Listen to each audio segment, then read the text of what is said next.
ናስጥልን ተመልካቾቻችን እንደምን ዋላችሁ እንደምን አመሻችሁ ከአንከር ሚዲያ ዝግጅት ክፍል ያክብሮ ሰላምታችን እናቀርባለን። በትግራይ ያለው ውጥረት እየተባባሰ ባለበት በዚህ ወቅት የተለያዩ ኃይሎች በጉዳዩ ዙሪያ የተለያዩ መረጃዎችን ያወጡ ይገኛሉ። የትግራይ ክልል ጊዜያዊ አስተዳደር ጉዳዩን በተመለከተ መግለጫ ሰጥቷል።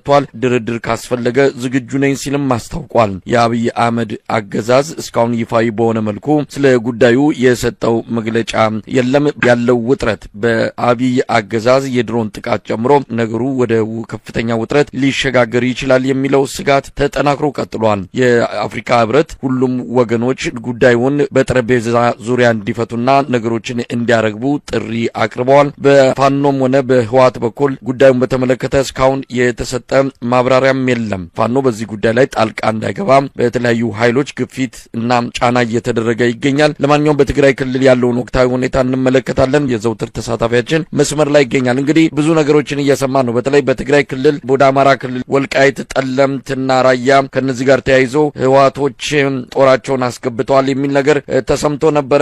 አሁን ባለው ሁኔታ ከፍተኛ ፍጥጫ እንዳለ በሁለቱም ወገኖች በኩል የድል ዜናዎች እየተሰማ ያሉ። ለማንኛውም በአንተ በኩል ምን አለ? ይህን የተመለከተ ልዩ መረጃም አንከር ሚዲያ ደርሶታል። ይህም በቀጥታ እንደምታቀርበው ተስፋ አደርጋለሁ። ወደ አንተ ልለፍና ያለው ሁኔታ ምን ይመስላል? አመሰግናለሁ መሳይ። እንግዲህ ችግሩ የተፈጠረው በጸለምት አካባቢ የሚገኙ የመንግስት ጄኔራሎች የቲዲኤፍ ወታደራዊ አዛዦችን በቀጠናው ሰላም ጉዳይ ላይ በፕሪቶሪያው ስምምነት ጉዳይ ላይ እንነጋገር በማለት በተለይ በዋናነት በዛ አካባቢ የሚገኘውን አርሚ 11 የሚባለውን የሎጂስቲክስ ኃላፊና ወታደራዊ አዛዦችን ለውይይት ከጠሯቸው በኋላ በመከላከያ ካምፕ ከተገኙ በኋላ ተማርካቸዋል በማለት እንዲቀመጡ ካደረጉ በኋላ በጌታቸው ረዳ የሚደገፉ በተለይ በዋናነት ከ6 ወርና ከ5 ወር በፊት የህወሓት ኃይሎችን ከድቶ የመከላከያ ሰራዊትን የተቀላቀለው ሀጎስ የተባለ በዛ አካባቢ የሚንቀሳቀስ ይህን ሰው ወደፊት በማስቀደም ሙሉ ጦርነት ለመክፈት ከፍተኛ ግፊት ተደርጎ ነበረ። እንግዲህ በዋናነት ምንድን ነው የጦርነቱ ዓላማ? ምንድን ነው? የቲዲኤፍ ኃይሎችን መምታት ነው?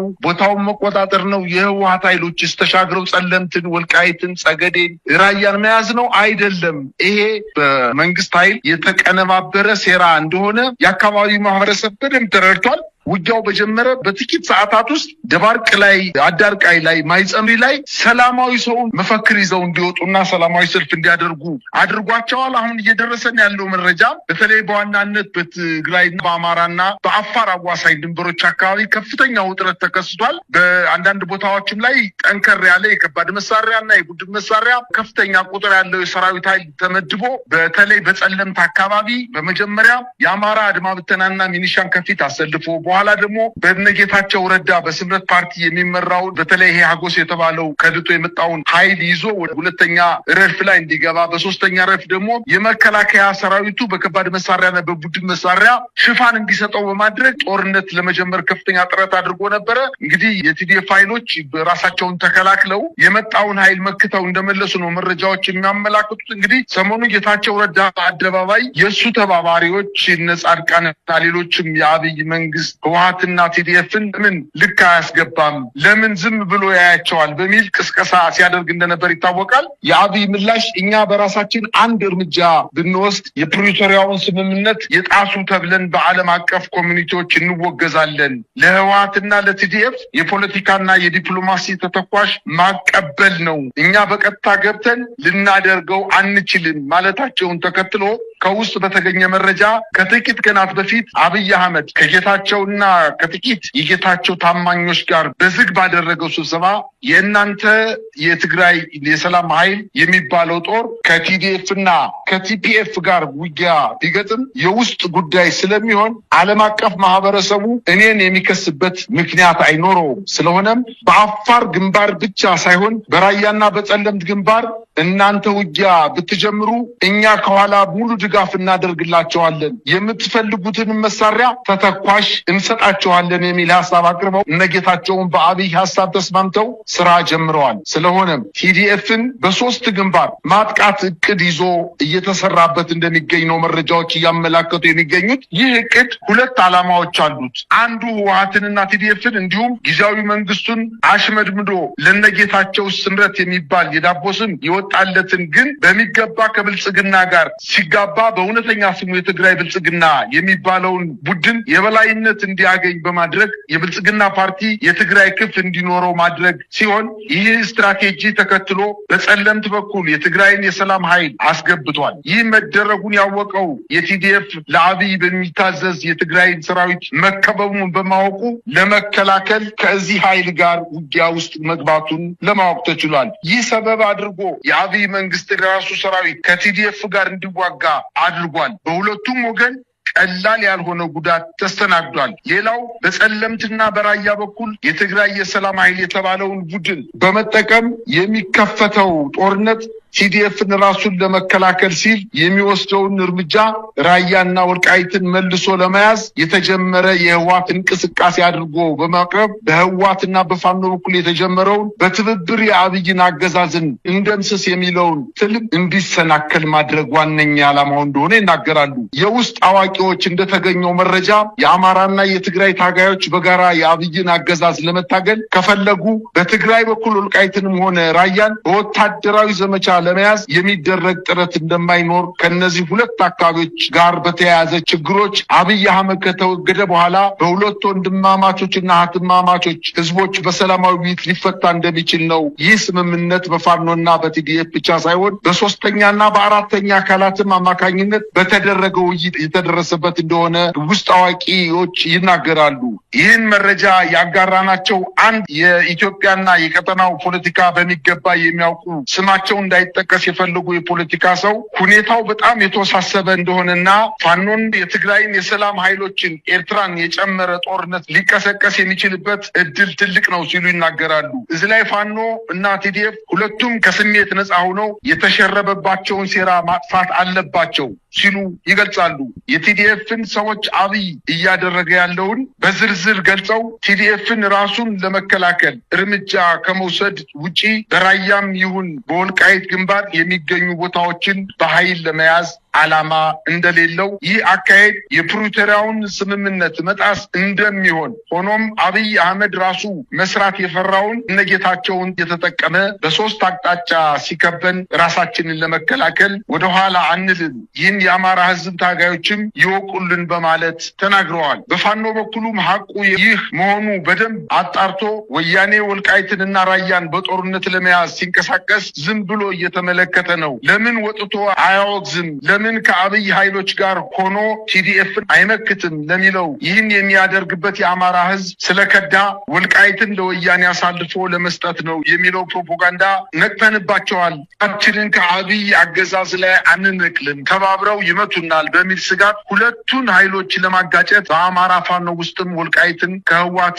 ጥቃት እንከላከላለን የሚሉ ቡድኖች እንዲፈጠሩና በፋኖ ውስጥም በሌላ ጉዳይ ላይ ክፍፍል እንዲፈጠር መሆኑን እንደሚያውቁ ለህዝባቸውና ለታጋዮቻቸው ማስረዳት አለባቸው። አብይ ለረጅም ጊዜ እንዲህ አይነቱን ከነጌታቸው የሚነሳ ግፊትን ወደ ጎን ብሎ አሁን ላይ ይህን ለማድረግ የፈቀደው በቅርቡ የተቋቋመ እውነተኛ የፋኖ አንድነት ከሌሎች ጸረ አብይ ከሆኑ ኃይሎች ጋር ተባብሮ አገዛዙን በመገርሰስ ትልቅ ትርጉም ያለው ክንውን መሆኑ መረዳቱ ነው። የፋኖ አንድነት ፋኖ ከየትኛውም አካል ጋር በአንድነትና በሙሉ ልብ የሚግባባበት ጊዜ መቃረቡን አብይ አህመድ አሁን በሚገባ ተገንዝቧል። ሁለቱ ቡድኖች ለመተባበር ያሳዩትን ፍላጎት በፍጥነት ወደ ተግባርም ቀይረው ሌሎችንም ስርዓቱን የሚገዳደሩ አካላትን ጨምረው የአብይ አገዛዝን ከኢትዮጵያ ህዝብ ጫንቃ ላይ በፍጥነት የማንሳት ስራውን ቢጀምሩ አገዛዙን እድሜውን የማራዘም እድሉን ሙሉ በሙሉ ያመክነዋል ብለዋል። በጣም ነው ማመሰግነው። እንግዲህ ቀደም ሲል ያቀረብክልን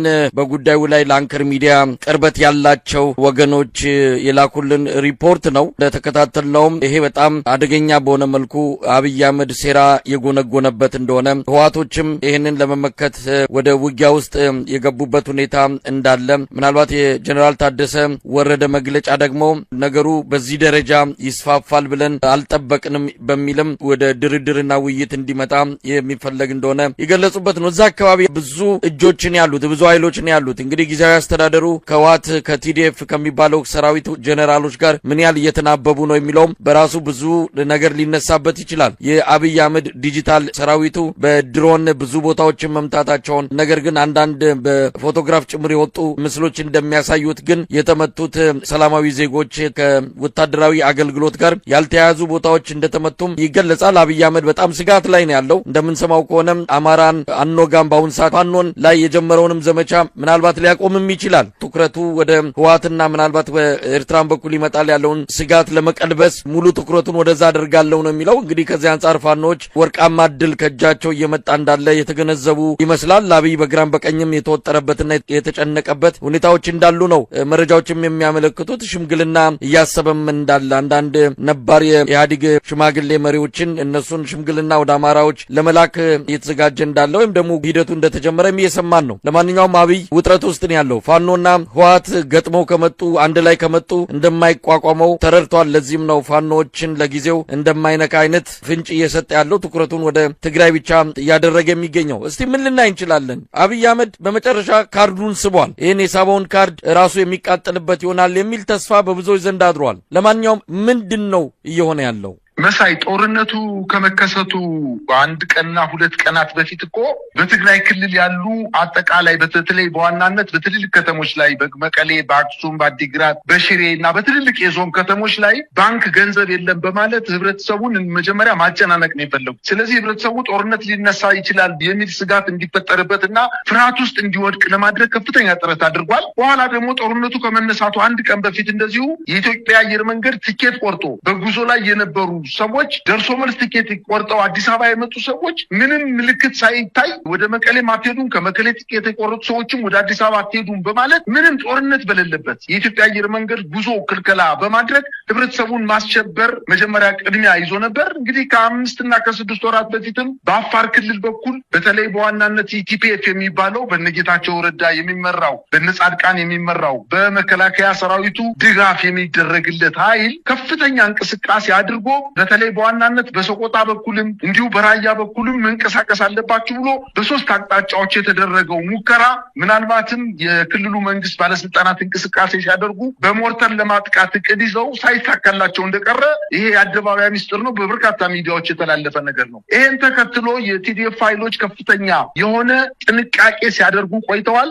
ነገር ግን አሁን የተደረገው ምንድነው? በጸለምት በኩል የቲፒኤፍ ኃይሎችን ከፊት አስቀድመው በጸለምት በኩል የሰላም ሰራዊት ነኝ ብሎ ከህወሓት ወጦ በፌደራል መንግስት እየተደገፈ ያለው ኃይል ከፍተኛ የሆነ መመሰራ ድጋፍ አግኝቶ በዛ አካባቢ በተለይ አርማደጋ በሚባለው አካባቢ ታች ዋልድባ በሚባለው እና በበርካታ የአማራ ክልልና የትግራይ ክልል በሚያዋስኑ አካባቢዎች ላይ እንቅስቃሴ ማድረጉን ተከትሎ የሰራዊት አባላት እየተመቱበት ስለሆነ የህወሓት ኃይሎች ድንበር ተሻግረው መጥተው እርምጃ ወስደዋል። በርካታ አማራ ክልል አድማ ብተና ኃይሎች በጌታቸው ረዳ የሚመሩ ኃይሎች በምርኮት እንደተወሰዱ መረጃዎች ያመላክታሉ። ይህን ተከትሎ እሱ በመጋረጃ ጀርባ ሆኖ የጌታቸው ረዳን ኃይል አጠናክሮ እርስ በርሳቸው ለማጋጨት ከፍተኛ ጥረት ሲያደርግ ነበረ። ዋና ባለቤት እንደሆነ ደግሞ የሚታወቀው በተለይ ስምረት ፓርቲ ጥር 21 ባወጣው መግለጫ ጦርነቱን የከፈተው ኋላ ቀር የሆነው የህወሓት ኃይል ነው በማለት በጣም በህወሓት ላይ ያነጣጠረ መግለጫ ማውጣቱን ተከትሎ የፕሪቶሪያውን ስምምነት የህወሓት ኃይሎች ሙሉ በሙሉ ጥሰውታል በማለት ዘግቧል። በአንድ በኩል ደግሞ አላማጣ አካባቢ የነበረው የመከላከያ ሰራዊት ያለምንም ውጊያ በሰቆጣ በኩልና በአላማጣ በኩል ተከብቤያለሁ በማለት ቆቦ ከተማ ላይ ሸሽቶ በመምጣት ውጊያው ወደ አማራ ክልል ሊመጣ ለማድረግ ለመሳብ እና ወደ ሙሉ ጦርነት ለመክተት ከፍተኛ እንቅስቃሴ እያደረገ ነው። እግረ መንገዳቸውን ደግሞ የፋኖ ኃይሎች የራሳቸውን ድንበር አስደፈሩ፣ ለአማራ ህዝብ የሚታገሉ አይደሉም የሚለውን ለአማራ ህዝብ ለማስገንዘብ እና የአማራ ህዝብ ከፋኖ ጋር ተባብሮ ይህን ስርዓት እንዳይወጋ ለማድረግ የክፍፍልና የመለያየት ስራ ለመስራት ከፍተኛ ጥረት አድርጎ ነበረ። ከዚህ በፊትም እንደሚታወቀው የአማራ ጥያቄ ያልተመለሰው በፋኖ ምክንያት ነው በማለት የአማራ ከፍተኛ ባለስልጣናት ይናገሩ ነበር። ፋኖ ከህወሓት ጋር ያልተቀደሰ ጋብቻ ፈጽሟል በማለት በዚህም ምክንያት ህዝቡ እየተፈናቀለ ነው በማለት የሰሜን ወሎ ዞን ሰላምና ጸጥታ መምሪያ ኃላፊ ብርጋዴር ጄኔራል ካሳ ደምለው ተናግረዋል። ከጎናችን ተሰልፋችሁ ይህን ኃይል መውጋት አለባችሁ፣ በተለይ የህወሓት ኃይሎችን መምታት አለባችሁ፣ እየተዘጋጁ ነው ነው የአማራ ክልልን ድግመኛ ለማተራመስ ከፍተኛ ጥረት እያደረጉ ነው በማለት የዛን አካባቢ በተለይ በአማራና በትግራይ ክልል ድንበር አካባቢ ያሉ የአማራ ሚኒሾችን የአማራ ገበሬዎችን አሰልጥኖ መሳሪያ አስታጥቆ ወደ ጦርነት ለማስገባት ከፍተኛ ጥረት ሲያደርግ ነበር። ነገር ግን ህዝቡ ይህንን ሙሉ በሙሉ አልተቀበለውም። እየሳቀባቸው ነው እያለፈ ያለው። በአጠቃላይ ጦርነቱ ድንበርን ለመያዝ አካባቢውን ለመያዝ እና ይገባኛል የተነሱባቸውን መሬቶች ለመያዝ አይደለም። ዛሬ እንደደረሰ መረጃ ከሆነ በጸለምት በኩል የህወሓት ሰራዊት በአማራ ክልል ወይም ተከዜን ተሻግረው ይዘውት የነበረውን መሬት እየለቀቁ ወደ መደበኛ ቦታቸው እየተመለሱ እንደሆነ መረጃዎች ያሳያሉ።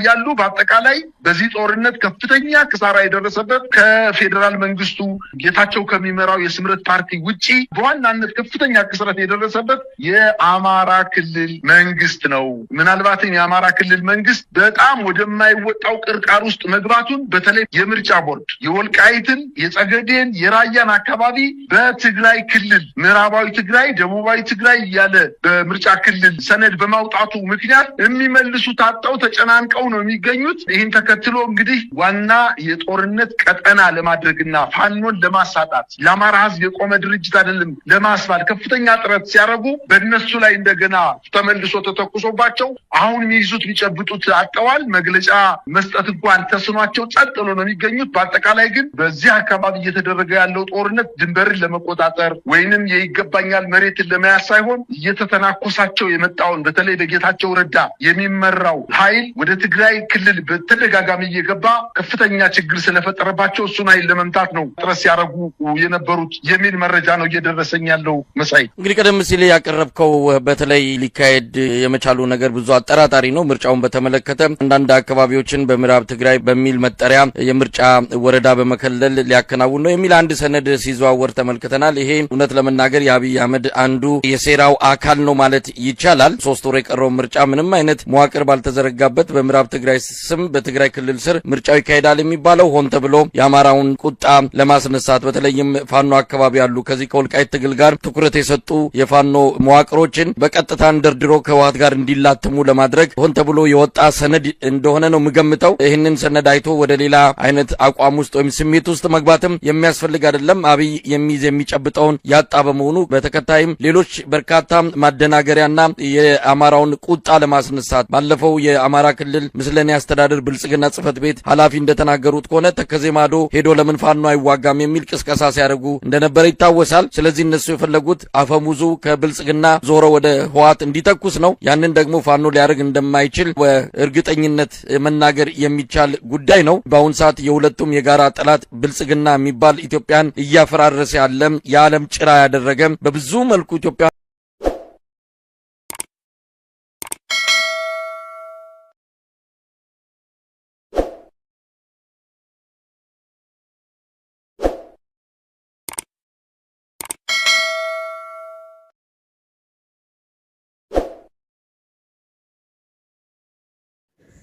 ገጀራው ሊሊን የቤቱን ካርታ ስጪኝና እኔና አንቺ እንስማማ በማለትም አናገራት። እስከ ቤትም ድረስ ደርሶ እንግዲህ አናገራት። በዛን ሰዓትም ባቡሬም ነበር ለምን መጣህ በማለትም ባቡሬም አፋጡታል ማለት ነው።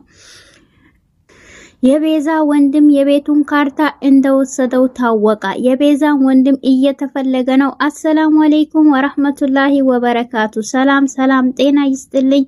የተወደዳችሁ የተከበራችሁ የቻናሌ ቤተሰቦች ሰላም እዝነት ፍቅር አይለያችሁ እያልኩኝ እንግዲህ እንደተለመደው ሰራተኛዋ አደይ ክፍል 200 ይዤላችሁ እየመጣሁት ማለት ነው።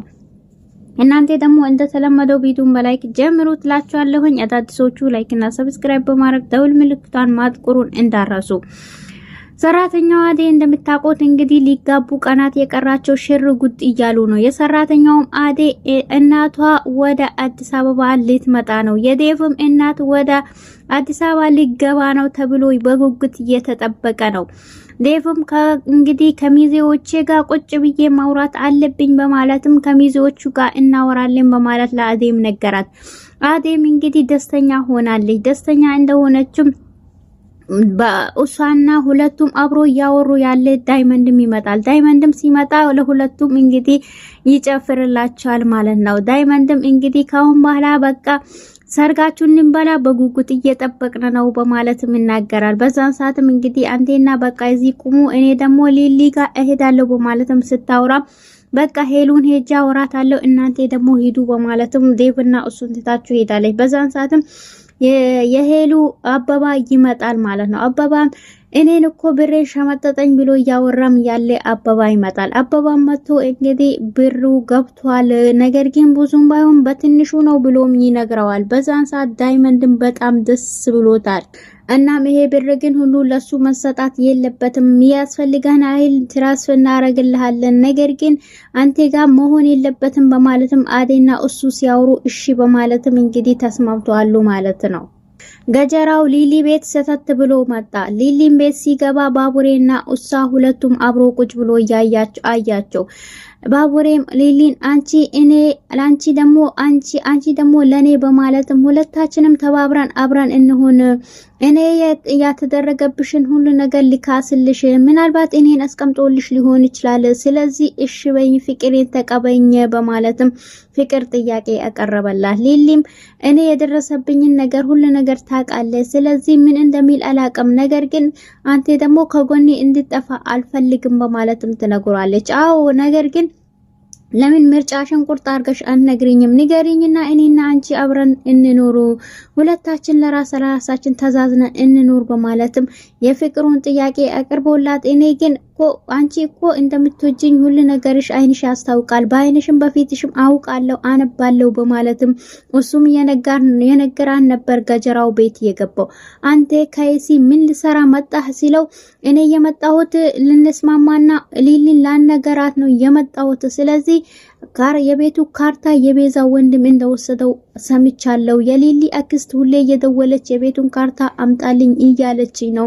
ስለዚህ ጉዳይ ደግሞ እኔና ሊሊ መናገር አለብን በማለትም ሲነግረው አንተ ምን ልሰራ ትመጣለህ? ከሊሊ ደግሞ ምንድነው የምፈልገው? ለምንድነው የመጣው? በማለትም ሊደበድበው ሲነሳ ባቡሬ ተረጋጋ በማለትም ሁለቱም ይነጋገራሉ። በዛን ሰዓትም እኔ መቼም አላረጎም፣ ስለዚህ የቤዛን ወንድም ደግሞ ፈልጋ አሁኑን የት እንዳለ ትነግረኛለች ሲል የት እንዳለ እኔ ከታ ቃለው አንቺ ደግሞ የቤቱን ካርታ እኔ እሰጥሻለሁ፣ ቤዛን ደግሞ ታስፈቺያታለሽ፣ ቤዛን አስፈቻት በማለትም እሱ ይናገራል። በዚህ ከተስማማን እኔና አንቺ እንስማማ፣ ቤዛን አስፈቻት፣ እኔ ደግሞ ላንቺ ካርታውን እመልሳለሁ በማለትም ያናግራታል።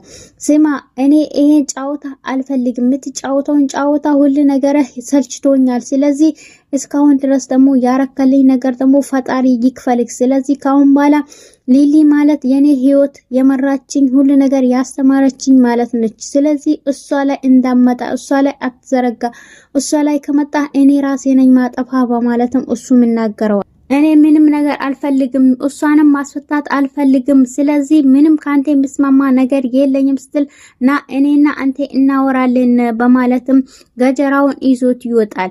ስለዚህ አንተ የመጣህበት መንገድ ይሄ ሁሉ የምታወራው ነገር ተንኮል ሴራ አስበህን የመጣው ሊሊን አንድ ነገር አረጋለሁ ብትል ግን እኔን አያርገኝና ምን እንደማረገ እኔ ነኝ በእጄ በራሴ ማጠፋ፣ ስለዚህ የት እንዳለ የቤዛን ወንድም ፈልጋ ታገናኝኛለህ፣ ያለበለዛ ግን እኔ አያርገኝ በማለትም እሱም ነግሮታል። ሮታም ዶክተሩን አፍቅራ አስሬ ትራራውጣለች፣ ስንቴም ትመላለሳለች። በዛን ሰዓትም መንገድ ላይ ታገኘዋለች።